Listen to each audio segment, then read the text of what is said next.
government policies, issues of multiple taxing, et cetera. You have a lack of business management knowledge. I'll tell you a story, true life story. Once upon a time, I visited South Africa many, many years ago now. And the friend I was to see said to me, oh, I'm in my children's school. It was a Saturday. They're having their open house, okay? Now, back home, open house is when you go and check your children's work. You look through their notes, you talk to the teacher, how's the child doing? So that was the mind that I had.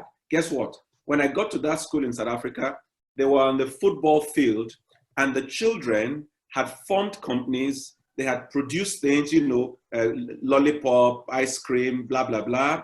And the children were running their different businesses and their parents were going from one stand to another to buy and sell.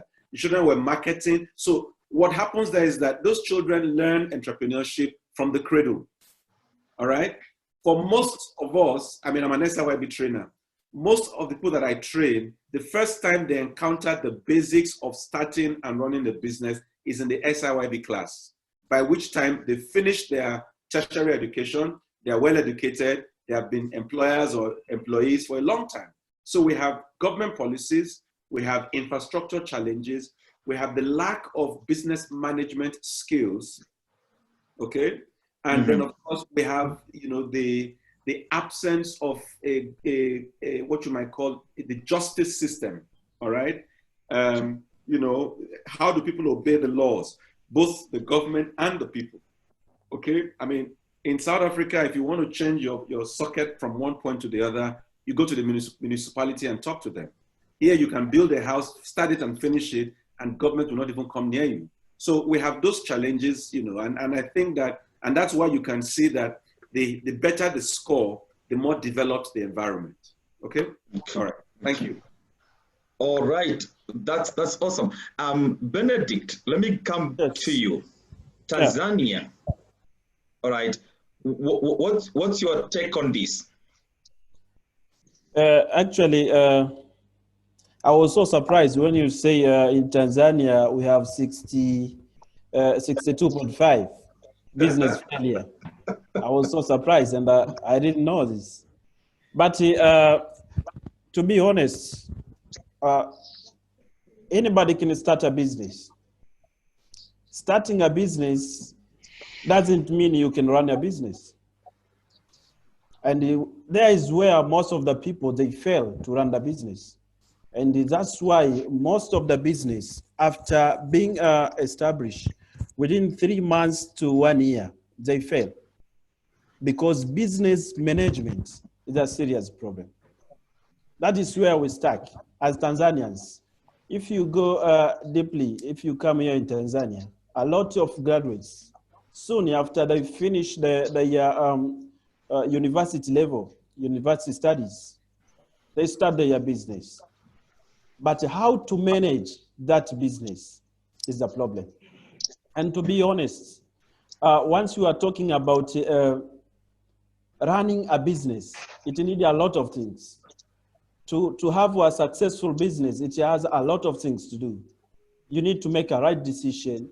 You need to get a proper information. You need to cross-check everything before you run a business. But most of the entrepreneurs, they don't do this. And once you are talking about now changing their mindset on how they can start a business, is where the problem starts. Because they do not believe investing in things which are not material. No, they believe once you have capital in terms of financial capital and what, you can start a business. But that is not enough. So how environment favored these entrepreneurs is another case. You can start a business, but environment does not favor you as an entrepreneur to run the business. But innovation and creativity is not there. They can start today a business, but the world is changing now. So there is no innovation, there is no creativity. That's why most of the business, they fail. Okay, Ben, amazing. Yeah. But I'm coming back to you. You've mentioned about not everyone is meant to do a business. Number two, you know, creativity. You've mentioned quite a number of things. And I want to ask Joe a question of personality. Is someone born an entrepreneur, or do people just fail because they are not meant to be entrepreneur? Or how do you become an entrepreneur? Thank you, Jeff. And I think when it comes to entrepreneurship, it's a matter of somehow you can be born. You can be born an entrepreneur, but also you can be trained to be one. Okay. I've come to realize that some of the people who do very well are students of entrepreneurship. People who have previously been in employment, people who have been previously maybe been serving under someone who is doing very well in business, and after some time they begin their own ventures and they succeed. And I think, Jeff, one of the things that especially we Africans, because we are now addressing the African context, we need to understand some of the factors and where we are coming from, so that we can know how to forge ahead and our next standing point. Looking at at African as a whole, because I know we have a Nigerian and we have a Tanzanian here. We want to say that in a nutshell, Africans have issues with business. Africans have issues with business, and that is why you find even other countries coming to Africa, because Africa is a virgin land when it comes to everything. Entrepreneurship, people come with their ideas. Just the other day, someone, Jack Ma was here. You know, what was Jack Ma doing in Kenya, for heaven's sake? When we have people who have brains, who can begin things and explore the African market. So what you're saying is that you can be born, but largely entrepreneurship, you can be trained. And I'll be talking about maybe mentorship later on in this forum. Okay. Norua, you know, Benedict has talked about creativity, okay? And we know that people are passionate about going to business. But then the question that lingers in our minds is, as they go to business, they don't seem to perform. They don't seem to be doing well. Why, apart from the environment, apart from the government and the structures and all that, the infrastructure, because when we look at the Asians, they will come to our countries and they will do well. All right, we'll be buying products from the Asian shops and blah, blah, blah, blah. I don't want to talk about the, for example, in Kenya, we have the Somali community. They jump in and they find opportunities that we cannot find. What do you think is the biggest cause of failure, especially when it comes to the entrepreneur himself? I think there are two things at play. The first one is a mindset or a value system. The second one, like my brother from Tanzania said, is the complete lack of understanding of how businesses are run. You know, there is a method to the madness, like they say. Even for the guys, I don't know about your countries, there are guys who sell along the road in Nigeria. You might just think that all you need to do is take your wares to the streets and you will sell. No, there is a method even to that business. So two things at work here. One is the value system. So if the people themselves don't have a mindset that says to them, you know, obstacles are meant to be surmounted. I don't know if you're getting, I mean, take a look at COVID. How many African countries are looking for a cure? How many African countries believe that they can actually manufacture a vaccine? I don't know if you're getting it. So that's, you know, if you just check, who are those making announcements about, you know, going to stage 3, stage 4 of, you know, the COVID vaccine tests, all right? So we have a mindset issue here, which must be dealt with for us to believe, which is why, for example, when our people then leave the continent and they go outside the continent, they excel. So we have a mindset problem on the one hand. We have a values, you know, system on the other hand. You know, everybody wants to be the boss from day zero. Nobody wants to be mentored. Nobody wants to serve. Nobody wants to pour water on somebody else's hand so that he can grow. Even though in Nigeria, I must say, our brothers in the East, the Igbos, have mastered that. I mean, you know, you see a guy who goes under somebody, works with him for 10 years. After 10 years, his master sets him free, establishes him in business, and is going. And that's, I mean, the Igbos are really, they've taken business another dimension just using that, that format or that method. So I think there's a mindset thing. And like my brother from Tanzania said, there's also the issue of not having the right skills. SIYB, the first thing we ask you is, what are your entrepreneurial skills? Do you have what it takes to run the business? So I think those are the two things. If you take away infrastructure and government, the other two things and then of course, there's also the issue of getting good people to work with you. All right, because oftentimes, unless you are a solopreneur, you will need hands. And oftentimes, getting reliable people to work with you is a major, major challenge. I don't know about other countries, but that's what we find in Nigeria. Thank you. Good. Benedict, back to you, and thanks for that, Norua, because you brought the issue of mindset, you brought the issue of value system, creativity, mentorship gap, and having the right people to work with, which I think, and everyone who is taking notes, please make sure you take as much as you can home, because this is more than a class. You pay a fortune to go to these classes. Benedict, from your end, based on the entrepreneur, what do you think makes an entrepreneur fail? Building on what you had started saying. Thank you, Geoffrey. I think most of the entrepreneurs, they don't know exactly what does it take for a person to be an entrepreneur.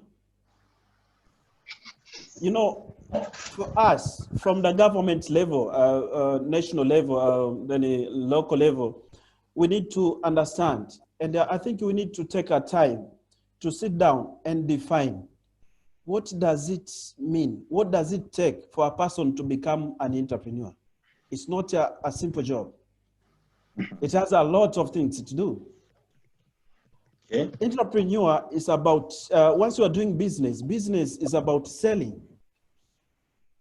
And I can tell you, Geoffrey, most of the people, I don't know, especially here in Tanzania, SMEs, they are not doing business. What they are doing is just a commerce. Right. It's not a business. For something to be called a business, there must be something called a profit. If you cannot make a profit, it's just revolving of fund. It's not about business. So how many people they are doing business? How many they are making profit? It's where the problem is. And why people they don't make business and most of this business fail. I'm coming to you. One is bad investment. They don't know. What do they invest? Why do you want to invest? Before you invest, you must have results. Before you start a business, you should know, why am I supposed to invest?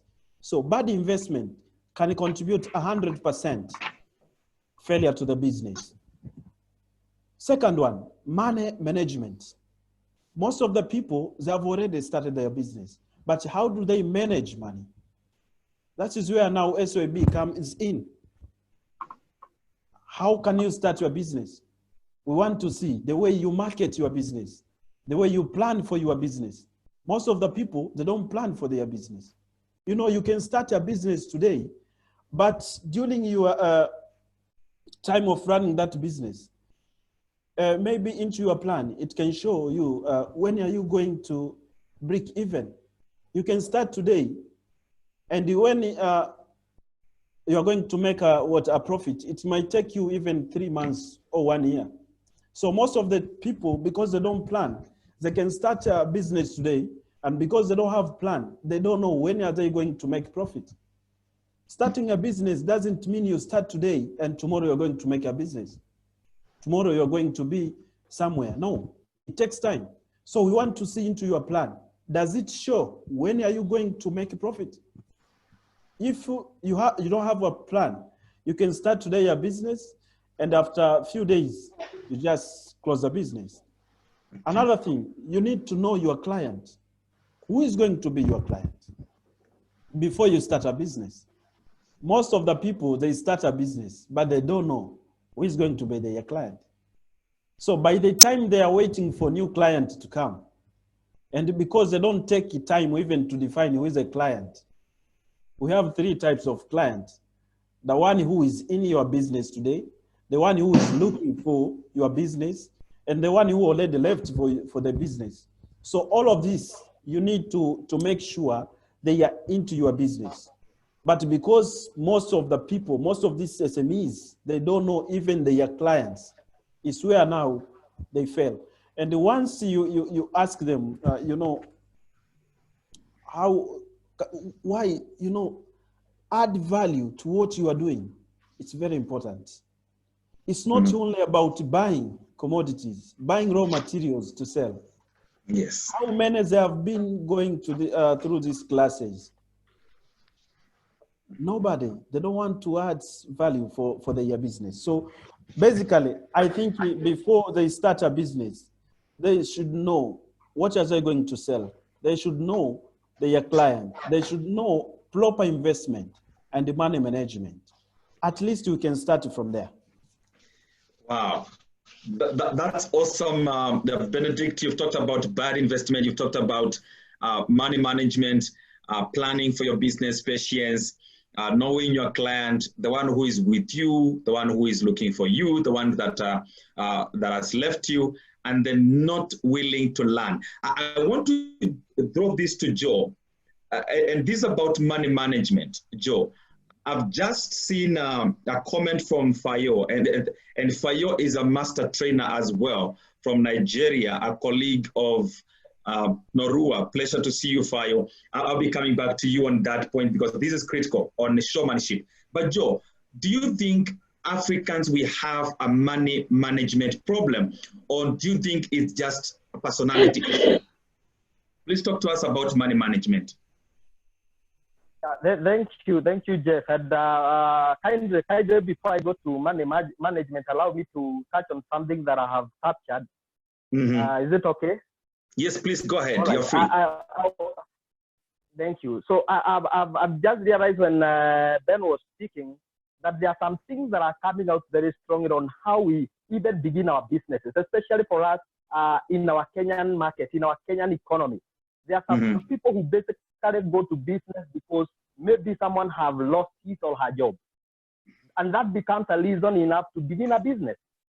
So this person have no idea, they have no motivation, there's nothing pushing them. Their motivation when they are getting to business is actually what they can draw from people, not actually service-minded. It's not about the kind of a service they want to deliver to the people. Something else that also brings it is there are people who are basically in business because they have nothing else to do. You know, maybe someone is a housewife, you don't have something to do at home, and you say, well, just set a business for me, and you just show up. There are people who are just showing up in businesses, not minding what they make. They pay rent from their pocket for years, but even some of them don't mind because at least they have somewhere they are going every day. So that's also, and just that's something that is coming from where we are coming from, even as Africans. And allow me to say here that we have to understand the business models that we have adopted as Africans. And some of the business models are the ones that are misguiding us and making us be where we are as Africans. And one of them is there are different business models that we have been trying to copy. One of them is the Asian model, and you had mentioned something about it, the Asian model, where these people believe in family businesses. And anytime an African tries to do a family business, they don't do very well because our culture maybe does not allow. These people do what we call cross-cutting culture. They are able to pull one another. For us, we tear each other down. So somehow these models, they never work. Another culture we talk about is the Islamic model, where they believe in partnership. Partnership, they can pull one another. They can bring someone who is struggling, come, bring whatever ritual you have, whatever you have, and they begin something big. Unlike us, where every man for himself, but God for us all. You know, But I want to bring you to our African culture just so that you may understand where we are coming from. In African culture, we have what we actually call hit and run businesses. And that is the danger. Africans, we believe in hit and run businesses. We believe in deals, cutting deals, not businesses that you find that our children will find an inheritance from. You know, we don't believe so much in transgenerational businesses. So coming to but the most important thing is that we need now to begin adopting things like kingdom models, where sons build on what their fathers began. Kingdom model, which is the most appropriate for us. Going to your question, Jeff, about money management, it's true that we have a money management problem here in Africa, because it's only in an African business where we keep speaking to our businesses. We keep giving demand to our businesses. You open a business with a capital of maybe 500,000, but all at once you have begun eating from the business. You begin giving demand. You want to buy a car, you speak to that business, buy me a car. You want to relocate, you speak to the same business, give me some money to relocate. You know, but in other developed nations where people begin businesses, they see businesses as entities, and they have money discipline. They have money discipline. They have cultivated discipline on finances. They don't speak to their business. These are people who will always wait for the business to speak to them. When the business has made enough money for itself, the business can now ask you. Actually, you walk into your bank account, and the bank account is speaking to you, asking you, what kind of a car do you want to drive? What kind of a house do you want to build? Because it has the capacity. It has the capacity. Yeah, thank you. Thank you, Jeff. Fantastic. Joe, that's awesome. I still feel we need more of these, and especially entrepreneur behavior. I've seen a question on Facebook, and someone says, I am in business, but I'm a very poor money manager, financial manager. And that's a problem right there. And I want to throw this back to Norua. Norua, I know we have different cultural backgrounds, and you know, Joe has mentioned the Asian model. He has mentioned the Islamic model. I want to ask you, is there a particular model like Joe is asking that works? And not only that, then what are we supposed to adopt? You are a master trainer, you know, for years now. You've worked with the government. Is there a particular model, and what is the entrepreneur behavior that we are supposed to look into? Norua. Thank you very much. Talking about the model, well, you know, part of the challenges that we face as Africans is that we've been taught to believe that anything indigenous to us is not good enough. And so we are like people who are stranded in the middle of the ocean. So because, you know, you talk about, I mean, the Chinese have their food. I wonder how many of you will see a Kenyan or a Nigerian or a Tanzanian restaurant in New York, maybe now. So part of the challenge we face as Africans is that we've been uprooted from our own culture and value system. And so we haven't really we don't really understand who we are.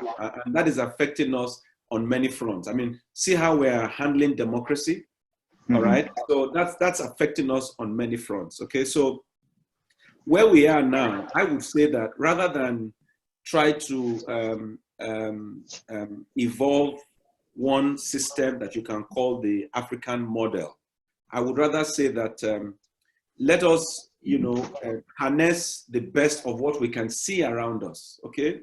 So, you know, there are the issues of delayed gratification. You find that in the Asian model, delayed gratification. There are the issues of skill. You find that in the Western model. People actually learn to become I mean, if you go to the Western world, if you're a plumber, you are proud to be a plumber. If you're a bus driver, you are proud to be a boss because you are trained, you are competent, and that's who you are.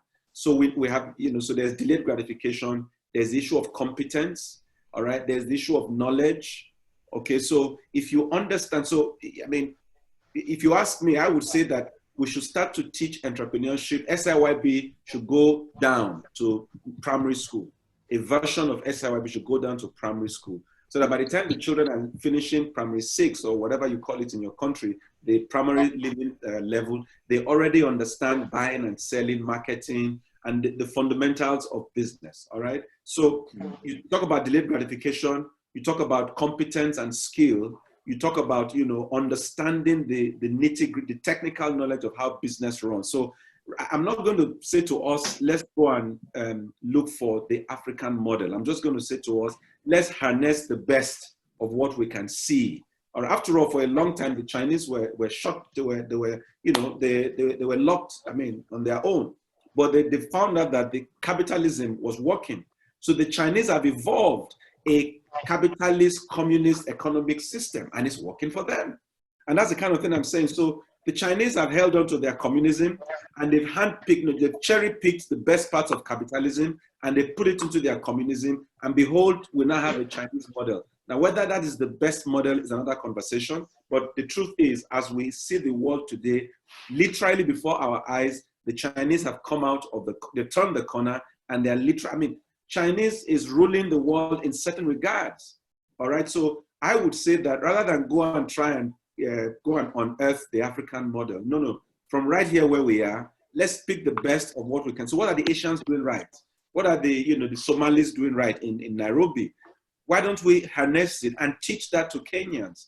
Why don't I look at what the Chinese are doing here, what the, you know, the Western, you know, the developed countries are doing in Nigeria, and then incorporate it, and that becomes our own model. All we need now is a model that works. Once it is working, we can talk about the name to call it subsequently. Thank you. Very well. Before I go to Johnny, my co-host, there's something that Fayo has mentioned, and maybe you may want to you know, expound on it.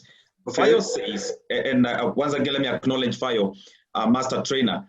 Great discussion ongoing on further to what Norua said about value system. Many entrepreneurs in Nigeria place too much emphasis on showmanship, part of business, fancy shops, nice branded car, wasting money on the immaterial. In India, we understand factories are run from 1 or 2 rooms with no frills, and they export and so Norway, you've seen that. What's your take on that? I mean, I agree. That's what I mean by delayed gratification, really. But I must say that there seems to be a new generation of Nigeria, the younger people. The younger ones are becoming smart. I mean, they're beginning to make money like their parents never saw, you know. So even technology is making this flamboyance somewhat unnecessary, you know. And COVID, as bad as it has been, has also caused a rethink in many. So what Fayo said is correct. That's what I talk about, delayed gratification. But the point I'm making now is that some of these things is like nature is correcting itself. I mean, in a place like Nigeria where we live by parties, we haven't had a party in 3 months and we haven't died. So suddenly people are beginning to realize that, you know, it's possible to not have parties and you won't die. You know, so I mean, I think that's what's happening. I think nature is regulating us, if you like. Yeah. Awesome. Let me go to let me go to Johnny. Johnny, do we have a question that is coming up from the plenary, or do you have a question that we want to throw? Yeah.